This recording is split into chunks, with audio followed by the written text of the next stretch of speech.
Hari Om. So I am continuing my Mandukhya Upanishad, conclusive portion in chapter 7. Before that, Sarve Janaha Sukhino Bhavantu Stribhyah Dirgha Sumangali Bhava Kanya Stribhyah Shigrameva Vivaha Praptirastu Vyapara Jarebhyah Koti Koti Labham Sampadhyam Praptirastu Sarvamangalani Bhavantu Tadastu Tadastu Tadastu. So the episodes of Mandukhya Upanishad, briefly we saw in the last six chapters. The seventh, therefore the basic question is, now let us see the basic question, what we see of this world, whether it is Maya or it is real. The conclusion is Maya, the world is Maya. Here I want to bring a beautiful two verses from Uddhava Gita by Bhagavan Krishna to his friend Uddhava. Chapter 1:7, Bhagavan says, Ya idam Manasa vacha chakchurbhyam shravanadibihi nashwaram grihyamanam cha viddi maya manomayam. This is one beautiful verse. So Bhagavan, and the next verse is again in Uddhava Gita 5:3, chapter 5 and verse number 3. Bhagavan very clearly says here also, Vidya avidya ye mamatanu. Vidya avidya ye mamatanu. Vidhi, you please know that. Vidhi, moksha bandakari. Moksha bandakari. Cha mayaya me Vinirmita. And he also says, Uddhava, he addresses Uddhava, Sharirinam. Uddhava, he addresses Uddhava. So let me go to the first word, chapter 1:7, Uddhava Gita. When Yad, that is Yad, idam, this. What he says, Yad, idam, manasa, vacha, manasa, vacha, Chakchurbhyam, two eyes. Bhyam means generally duality in Sanskrit, by with or two eyes. Chakchurbhyam. Shravanadibihi, by the hearings, whatever you hear everywhere. Shravanadibihi nashwaram. Nashwaram means all are decaying only. Shravanadibihi nashwaram. Grihyamanam, whatever we assimilate, take, imbibe. Grihyamanam cha is and. Vidhi, know that Maya Manomayam. Maya Mayam only. Manomayam is Mano, Manaha plus Mayam becomes Manomayam. What does it mean? Yet that, idam here, this, what? Manasa, by mind, Vacha, whatever it is you speak, or Vajagam, Vaja. Then he says, Chakchurbhyam, whatever you see by those two eyes, Chakchurbhyam, Shravanadibihi, by or with your hearings, the knowledge which you get through attending prasangas or hearings, Shravanadibihi, Nashwaram means all are decaying. Nashwaram, Grihyamanam, whatever you assimilate, you imbibe, and know that. Uddhava, you know that. It doesn't say Uddhava here, but here know that everything is Maya Mayam. Of the manaha, of the mind. Maya manomayam. Maya mayam of manaha. Manomayam. So whatever you see, whatever you think, basically first thinking, vajagam, hearings, seeings, chakchurbhyam with your two eyes, shravanadibihi, hearings, all these are nashwaram or decayable or decaying or unreal. And whatever you imbibe, and whatever you imbibe, know, vidhi, know that. It's addressing to Uddhava. It is all Maya Manomayam. So that verse is very clear. The next verse, Vidya and Avidya. Ignorance, Vidya is knowledge, Avidya. I told you, you put that. Avidya, Haladi, Ajadi Pratyaya and Haladi Pratyaya, I explained before. Avidya, ignorance, not Vidya. Avidya. Ye. Ya, ye, yaha. So whenever the Strilinga comes, it is called ye for this Vidya and Avidya. Mamatanu, Tanu is manifestation. Tanu has got a lot of meanings. Tanu, small nu, is manifestations or forms. It can also be in thin, but here the manifestations of the forms. Mama Tanu, or the manifestations mine. Mama is Shashti Vibhakti of mine.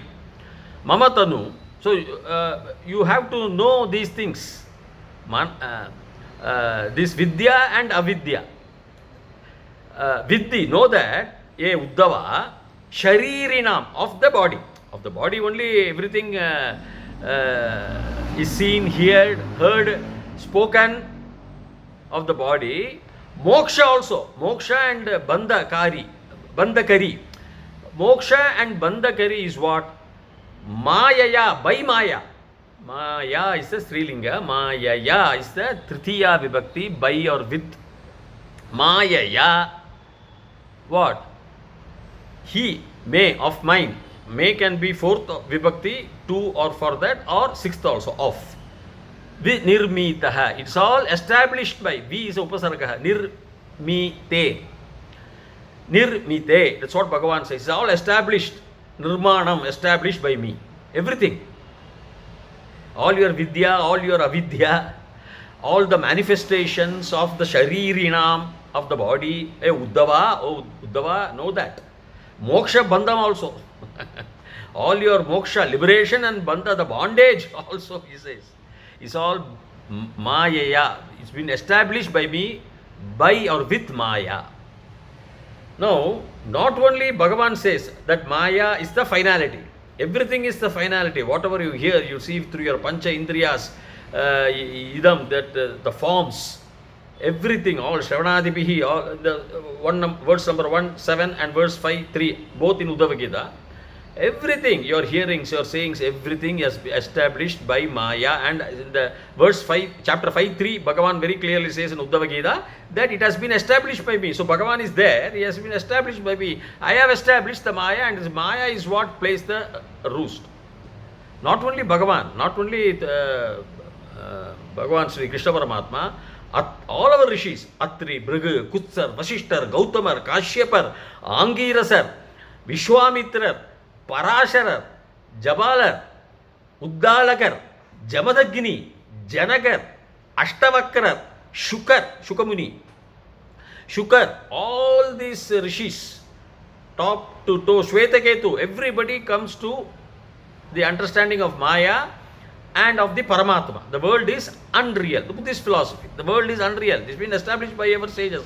Not only in Tamil sages, right from the Sangakala, Banabhadra, Kiran, Nakiran, Kambar, even you start from Agasthyar, Tirumular, Tirunavukkarasar, Tirumanikya Vachakar, Tirunyana Sambandar, Sundaramurti Nayanar, even from Thiruvalluvar days, they have all come to the conclusion the world is a Maya and there is only the Paramatma, the Jwali. Even Tirumular says Jwali, light. So I will come to the scientific. So when all these rishis have, unlike other Abrahamic religions, they all come to the same conclusion repeatedly again and again through various religious Hindu texts. Whatever language, Indian languages you want to see, please refer. It has been an established fact that the world is Maya, as I said about Adi Shankaracharya. This Gaudapada also in Mandukhya Rishi very clearly establishes, because it can be only Maya, because God is impartial, God cannot play dice, God does not play dice, He is impartial, He cannot reward and punish you.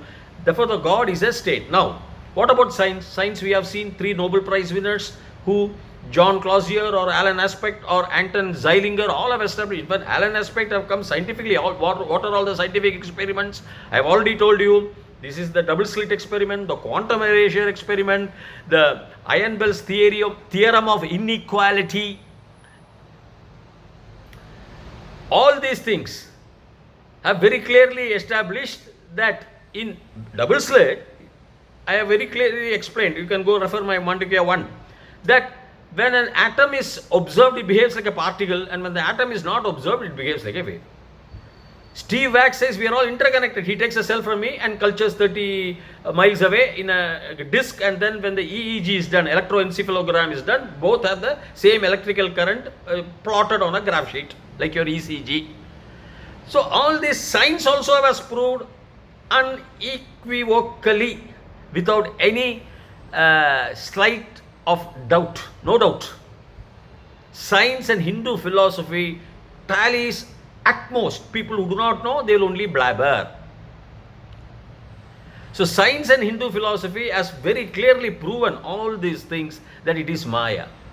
Now when Maya is the main point, then you can ask me, why we Hindus, we have Lord Shiva, Lord Vishnu, then Kartikeya, Ganapati, likewise, and the 33 Devas and their subordinates, 1 crore each. To each Deva, 33 crores, they finally come later on. How do you have so many gods when you say everything is Maya? What is the point in worshipping a god then? Here we want to understand well. The gods were created, actually the Vedic gods were there, but then our rishis said, you are living in the world of Maya, and you, by living in the Maya, will undergo sufferings. To mitigate the sufferings, you have to appeal to the various powers of nature in a different track. For you worship Kartikeya, especially in South, for marriage problems or astrology or Jyotisha Shastra. You worship Anjaneya for victory, because Anjaneya is victory. You worship Ganapati for removing all obstacles. Like you have doctors, you have a dentist, you have a heart specialist, you have a cancer specialist, you have an eye specialist, you have a physiotherapist, because each heart specialist will not treat you for cancer problems. Is it not? You have they are all medicines, right? You have to take medicines because you are living in this world of Maya. Therefore, by living in this world of Maya, we have created the God. Our rishis have given us various gods for mitigating our problems, and all our birth is only through Maya. They are unreal, and we come through the process of birth and death through Maya. And as per our past karma, we have to, inside the Maya, we enjoy or we suffer. So worshipping gods mitigates the suffering. See, basically in medical science, you have a body, you should have a good genes. Medicine cannot make a short man of 5 feet 8 inches into a tall man of 7 foot 8 inches. Basically his genes must be there for tallness, right? And then if you take additional vitamins or proteins or minerals, 50 to 20% you can have effect. That's what in Mahabharata, when Karna aims at Arjuna, the Brahmastra, it should have cut Arjuna's neck, but Krishna Paramatma mitigates. He just pedals the chariot, it goes down so that his helmet or his topa or his turban is removed. That is the impact if you worship our gods. You have to worship the laws of nature. That's what Einstein says. God lives in nature, so you appeal through him through various energies. Everything is energy. There is nothing more to it. Match the frequency of the reality you want, and you cannot escape getting that reality. This is physics, not philosophy. So Einstein said, just like Einstein, we can apply that. If you want to go into a particular philosophy of success every time, you have to meditate on Anjaneya. Then what happens on that frequency, if you travel, you will get success, or at least better success when compared to your not worshipping it. Your karma may be for a lower success, but if you worship these devas or gods, whatever you want to say, you have that power supplemented or added to. That is required. Everybody wants. We are all living in the world of Maya with selfish interests. Nobody wants to die young. Everybody wants to be rich. Everybody wants to be without any suffering, no sickness. Ayur arogya aishwaryanam abhivriddhyetyartho iti Veda mantras also say shatamanam bhavatu shatayu purushaya and all. So living in this mana and knowing that the maximum lifespan is only 120 years, we want to enjoy without mitigate our problems and take the temporary short world as the long permanent one, because that is how our mind is built. Now, who created the universe? Was it God? No, you created God. You wanted a God so that your aspirations are fulfilled. You want to enjoy everything, selfish interest, happiness, without disease, without sickness, rich, famous. Is it not? Very, very small percentage, just like our acharyas, may not come into this world of Maya, but they are aloof, thinking of the Paramatma. Like Vallalar did. He merged with the Jyoti of Shiva. There are separate people, exceptions, like our acharyas. All the 4 acharyas of the Mat.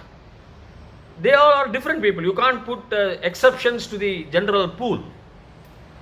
So the God is created by you so that you can have your wants fulfilled. Just like you created, both tangible and intangible has been created by you only, we only.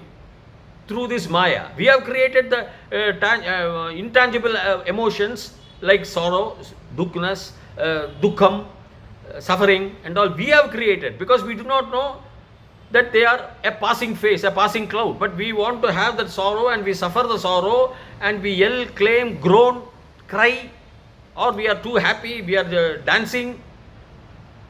So those intangible emotions are created. What about tangible? Who created sun, sir? Who created moon? Who created the valleys? Who created the mountains, the oceans? Again, you have created through Maya, because from generations after generations, 13.72 plus or minus 5.59 billion light years away, the world started through Big Bang. Okay, that's what your science say. And impressions after impression, consciousness after consciousness, it gets transferred. Nothing decays. I mean, nothing is perishable. Matter cannot be created or destroyed. So they get transferred. All your physical, tangible assets that will get transferred further also. 1 plus 2 plus 3 plus 4 plus 5. You create computer, you create advanced computer, you create rockets, you create moon, you create sun, everything. How do we create sun and moon? It is through impressions coming from generations after generations. So that is why the world is a Maya. It's unreal. Nothing can be unreal, because the world, the universe, entire universe is going to perish. Entire universe. After I have calculated in my book, A Search in Secret Hinduism, 311 trillion years given as per the Hindu Shastras. It's a huge number. 3,11,000 billion years. 311, 1 trillion is equal to 1,000 billion. So likewise the world is going to go, and we would create after, see, if you take another 100,000 years, mountains will be as high as 80,000 feet. Or through mountains you can go to the moon also. If you create in your mind by impressions, it can happen. And there are other forms of life in various galaxies. So nothing is actually created, but everything is actually created by Maya, both tangible and intangible. And the finality, moksha, is you merge with the Supreme so that there is no birth or no consciousness. There is no rebirth. There is no suffering. That is what all these scientists and the rishis say. Now, if you go to a particular, so why we Hindus, suppose for example Lord Shiva we worship, we have to worship several gods. I am atheist. Because of Maya, I don't call myself as an atheist. That is wrong. If people say those who believe in God are fools, they are fools. Because you have to have the support of the various powers of nature, the sources of energy. You have to have the support for your existence. Otherwise you would not exist. Otherwise you would not like your life. For example, Fridtjof Capra says, he became a Shiva Bhakta when he was sitting on the banks of, on the ocean, seabed, on the seashore of somewhere in California. He saw some whirling power going and going. Then he remembered that is a dance of Lord Shiva. So he became a very big cosmic scientist. A very big scientist, and he was the chairman of LHC, Large Hadron Collider. I think it is in Austria, Vienna, so there. A big collider, the atom smasher. Similarly, our ISRO had Shivan, Dr. Shiva. See, the name of Shiva gives them the Rudradhandava energy. Similarly, even the present chairman of ISRO, Somanath. See, some names would help you to touch that frequency. If you touch the frequency, you travel on that frequency. See, that's what Einstein said. So that's what our rishis and other pandits gave these gods, devas, sources of energy. Mahavishnu. Mahavishnu is equal to the Paramatma. That state will not have any partiality. It cannot. It does not play dice. I punish you and all. So the real fact is, the world is a Maya. There is no doubt about it. But you have to have the support of gods. Gods means devas, sources of energy. The God which you say, you think the God is a finality. Paramatma is a finality. But gods, they will say. Instead of saying devas, all the translators will say in Veda, 33 gods, 33 million gods. Gods is what you say. We call as devas. Paramatma is the Paramatma, whose total bliss, Anandam. Anandam Brahme Divyajanat Ananda Devakal Vimani Bhuta Nijayante Anande Najata Nijivanti Anandam Prayantya Abhi Vishanti Iti. So from Anandam also all the living being goes. Anandam Brahmam is from the understanding that Ananda is the Brahma.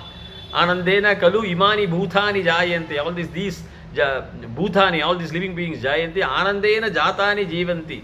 All these comes from the Anandam only. Their jivanam is Anandena jatani. They go jivanti. Their jivanam is only by the Ananda.